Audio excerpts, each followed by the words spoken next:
Hello everybody, I'm Raven Taylor, author of If I Fall Back Down, a punk rock memoir. I'm going to be doing a reading for you from the book today. I'm going to read you chapter 11. Chapter 11 is written in first person from our hero's point of view, so enjoy. Chapter 11. I never saw my father again after the night I buried my dog. I heard from Marty's mum, who still lived in my street, that he died some years later of a heart attack at the side of the dog track. I didn't go to the funeral, but I have since been to his grave so I could spit on it. I became a full-time fixture on the streets with Overdose and Scary Sandra and the gang after that day. As well as Overdose and Scary Sandra, we had Crash, Razor and Knuckles. All had similar backgrounds to me, horrible childhoods that had forced them out onto the streets at a young age, and somehow they had all found each other, mainly because Camden Town was seen as some kind of a mecca for all kinds of alternative types. Lured by the promise of an easy life in a place that they would be accepted, each had made their way there from their various home cities and eventually banded together. There was safety in numbers. If you're a scrawny young guy with bright red hair, you really stick out and leave yourself open to all kinds of attacks. Believe me, I know. Overdose hadn't come far. He lived in London all his life and knew the city inside out. He played guitar quite well, and sometimes he busked to raise money. He wrote his own songs, and his lyrics were like poetry, not in the flowery mushy way, but in a real-life gritty way that spoke to me of his hard times and the people he had lost along the way. Overdose had seen many people die, yet despite their dark undertones, his tunes also carried in them a hopeless kind of optimism. He was a real storyteller when he sang in his Cockney drawl, and everything I've written musically was influenced by him in some way. I still have the guitar he used to play. He meant the world to me, and without him I probably wouldn't have my career today. Scary Sandra was Irish, Dublin born, and most of the time I didn't have a clue what she was saying when she spoke. She said that was why she wore the green dress. Green was the colour of her homeland, and she was angry most of the time because the trouble in Ireland had taken her father away and left her alone at the age of 15. She had a poorly rendered tattoo of a shamrock on her arm, and below it the word Dad. Sandra loved that man. She talked about him all the time. You could tell she still missed him, even after all those years. She had gone to London because, like the rest of them, she thought she could build a life there and make her dad proud. It hadn't worked out like that, sadly, and there she was, now on the streets. I still have a place in my heart for Sandra too. Not because she was the first person that I fucked, but because I'll never forget that night in the squat after I ran away. She was happy just to hold me while we slept. Sandra might have been ugly and brutish and talked in a way that nobody could understand, and she might have been off her face more often than not, but she was kind and loyal to those close to her. You were a lucky person if Sandra counted you as a friend. Knuckles was from Berlin. I seem to remember he had an accent in those days, but it's not really there anymore.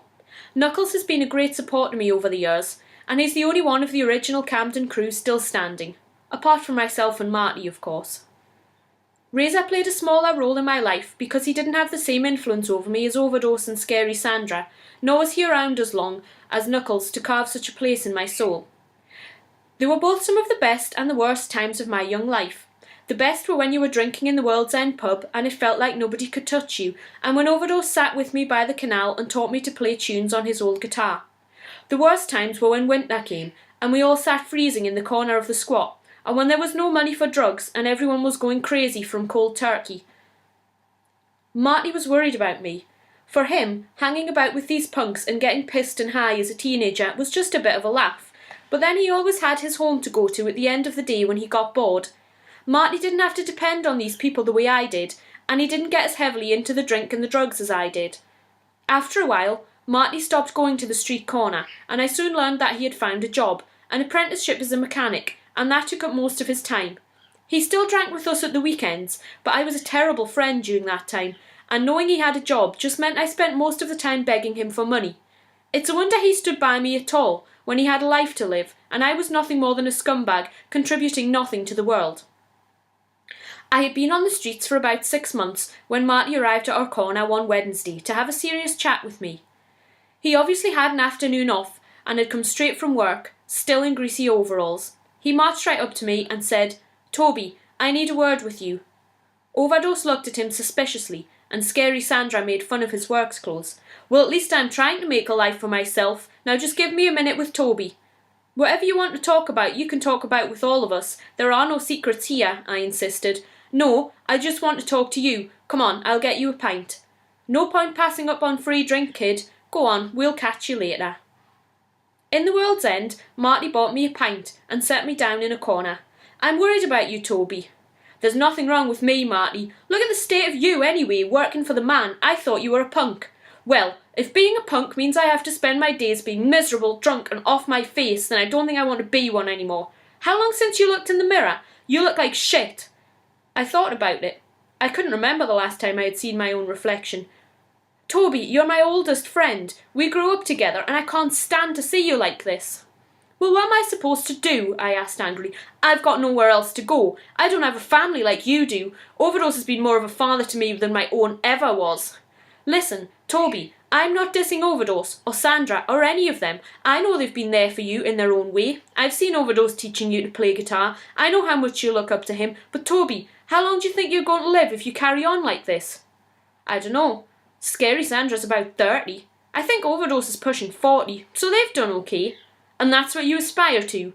If you reach 40, living on street corners, then you'll be happy. I'll be happy to reach 20. I laughed nervously. I think you should go to hospital. You really need help. There are places you can go where they'll look after you. You mean rehab? Fuck off, Marty. I'm okay. I'm happy. Why can't you just be glad for me? And you call this happy? Your head must be fucked. Next time I see you will probably be at your funeral. Marty stormed off and I shouted a string of abuse at him. He hadn't even bothered to leave me any money. I didn't see him for a couple of months after that, and I was too far gone to care. Then one night, high as a kite and pissed out of my head, I was stumbling along the side of the canal, and that was when I found her. Slumped under the bridge, covered in vomit, still wearing the green leopard print dress. Scary Sandra. But I was too late. Scary Sandra had OD'd and died out there, cold and alone under the bridge. It was a sad time for all of us. The authorities took charge of her body, and they tried unsuccessfully to track down her family. There was no money to bury her, so she was given a public health funeral, placed in a multiple unmarked grave paid for by the council. She would rot away with strangers, fellow unclaimed souls, who, like her, had probably died on the streets. At her burial, the council officials outnumbered our meagre group of mourners, who huddled together against the rain and the cold, just a mass of brightly coloured hair, worn boots and spiked jackets, looking on with pale, gaunt faces and hollow eyes. When the officials had gone, we hung around to say our goodbyes, and poured cans of cheap lager into the freshly dug mound of earth so she could have a last drink. Overdose played a song he had written about her, and although its melody was his usual style of misguided hopefulness, if you took the time to listen to the lyrics, you realised his words, in sharp contrast, were tinged with sadness. The song, if you don't know it, goes something like this. Sandra came from Dublin town, but was soon London bound. Daddy passed away in the spring, she wants to make him proud. If I could do one thing for her, you know I'd send her home. A blue-eyed, green-haired Irish girl, she sure did love to roam. I met Sandra in Camden Town, she was looking kinda down. She had no money and nowhere to go, on the corner just hanging around. If I could do one thing for her, you know I'd send her home. But I took her into my street punk crew, I should have sent her home. One night Toby was going home, when he found her over there. Under the bridge at Camden Lock, you know she didn't have a prayer. If I could do one thing for her, you know I'd send her home. Our Dublin girl checked out too soon, and from our lives has flown. Now Sandra sleeps in London soil, and no one knows she's there. Just us guys with the shamrock tattoos, the only ones who care.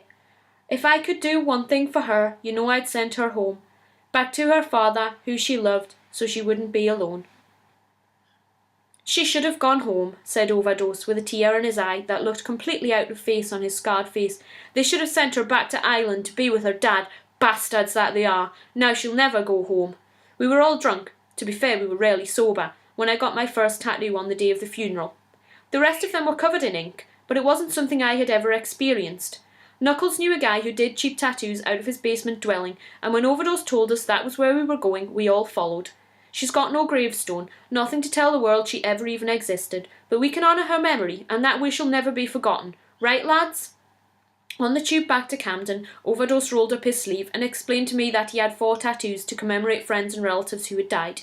There was a tiger for his brother, who had been stabbed by a gang in Brixton, a pistol for a guy called Travers, who had caught pneumonia on the streets and passed away, a razor blade for a lad who killed himself, and a heart for his mum, who had been a good woman.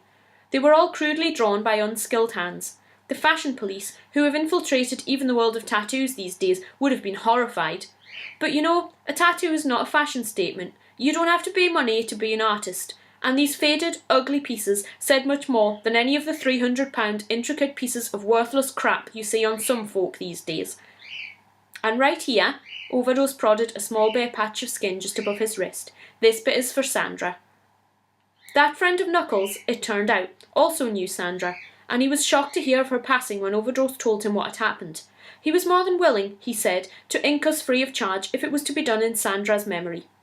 So that's how we all ended up with the crude black outline of a shamrock on our wrists, my first tattoo, now faded and merged with countless others, but still there to this day.